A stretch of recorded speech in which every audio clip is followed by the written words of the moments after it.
So one of the biggest reports out in the sports media landscape has been Skip Bayless will be leaving Undisputed at the end of the summer. Now, am I surprised by this news? No. Did I expect it to happen this soon? Probably not, because I thought he probably had a few more years left at Undisputed. But it really all started, we know about the Shannon Sharp and Skip Bayless fallout, the Tom Brady debate where he completely disrespected Shannon Sharp on national TV, the DeMar Hamlin situation. Everything was just building up to that point where Shannon Sharp was leaving Undisputed. Now, the transition was you're going to bring in guys like Michael Irvin, Keyshawn Johnson, and Richard Sherman for football. And then basketball was Rachel Nichols, and then Paul Pierce came in as well. But what became shocking to me was seeing how Skip Bayless became more of this moderator during the NFL season, where Michael Irvin, Keyshawn, and Richard just got their takes in, and Skip Bayless had like 2 or 3 minutes left to say something. One of Skip Bayless' strength is shock value. We remember his days at ESPN First Take with the Tim Tebow hype, where he didn't say he was a all-pro, but he did believe in Tim Tebow's ability to lead a playoff team. He had that segment where he talked about how Tim Tebow was more box office than Kobe Bryant and LeBron James, and Stephen A. left the air. But it was the shock value. It was like, I can't believe he just said that on national TV. There has been a lot of moments like that for Skip Bayless, in my opinion, in the past few years. I don't remember a take where it's like, why did Skip just say that? And you look at his segments, a lot of it has been repetitive to me. And I see this with ESPN as well. They constantly talk about the Lakers and LeBron James. Now they're talking about Bronny James. And then you talk about the Dallas Cowboys. There's a lot of those segments that are going on over and over again. And eventually, as a fan of sports, you get tired of it because there's a lot of different storylines going on with the NBA, especially with the change in the guards. LeBron, Steph, Kevin Durant are not the same players anymore. They're going to be retiring in the next few years. And then you have guys such as Anthony Edwards, Victor Wembanyama, Boncaro for the Magic. You've got SGA. You've got Jason Tatum. There's a lot, and Luka Doncic. There's a lot of different guys here who deserve more attention. And when you're constantly talking about a Lakers team who hasn't been that good in the playoffs, they had one Western Conference Finals appearance in the last 4 years, it gets old after a while. People want to hear about different teams. That's why YouTube and podcasts have really changed things for media, because people are consuming things differently now.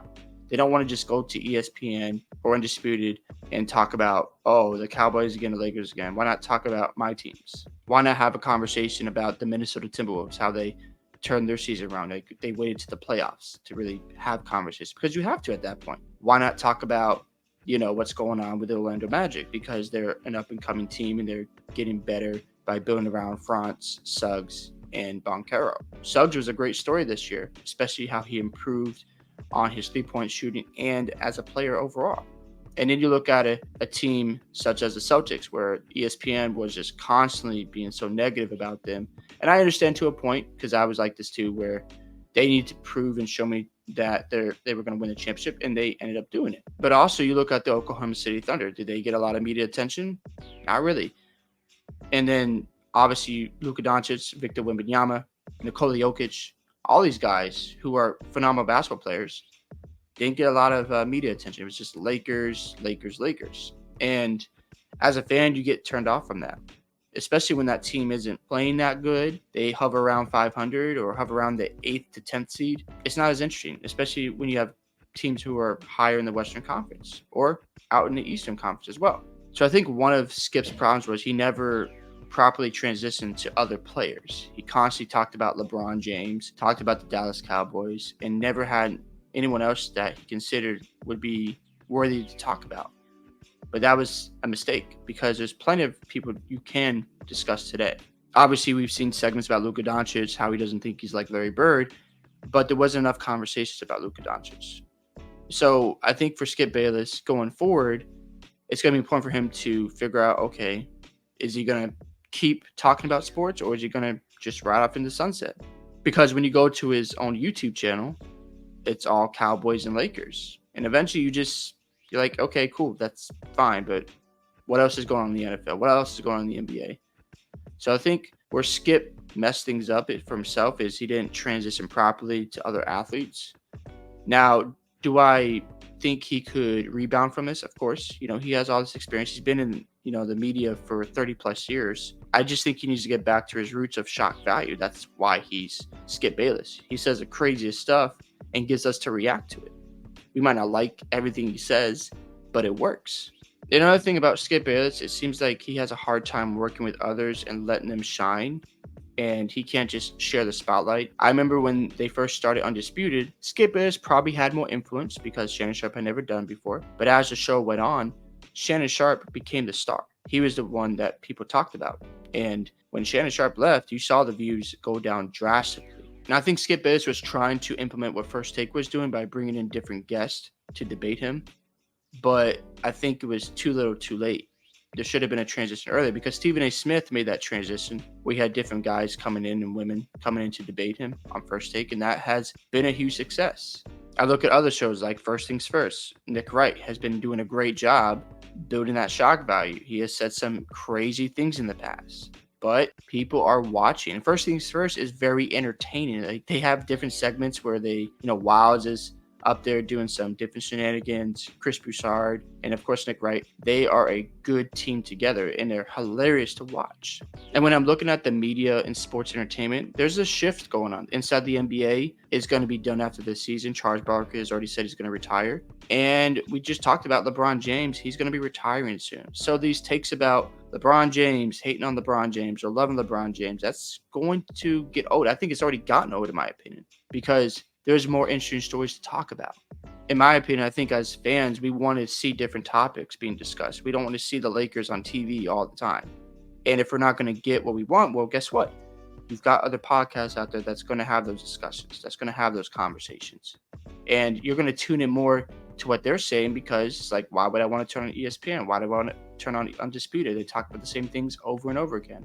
So what is Skip Bayless's next move? Well, he could go back to First Take and go work with Stephen A. Smith. Now, he won't be on the show every single day, so that would be a change for Skip. But you could look at that as nostalgia. A lot of things now sell for nostalgia, so that could be a possibility.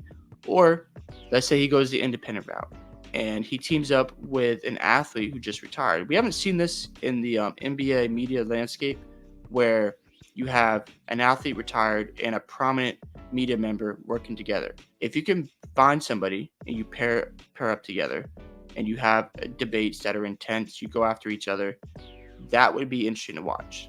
A couple other things that Skip could do is maybe work with a guy like Gilbert Arenas. I know that sounds insane, but what does Gilbert Arenas do? He provides takes that generate shock value. Even if you don't agree with him, you're going to react to it. So imagine pairing them up together having debates. That would be insane to watch. A couple of things that could help Skip Bayless is trying to get an interview with Shannon Sharp, having a long conversation about what happened at Undisputed. I'm sure Shannon Sharp would welcome that idea and would love to have a conversation with his old colleague. And then have an interview with Stephen A. Smith. That would help Skip Bayless, in my opinion, get back in the landscape of media.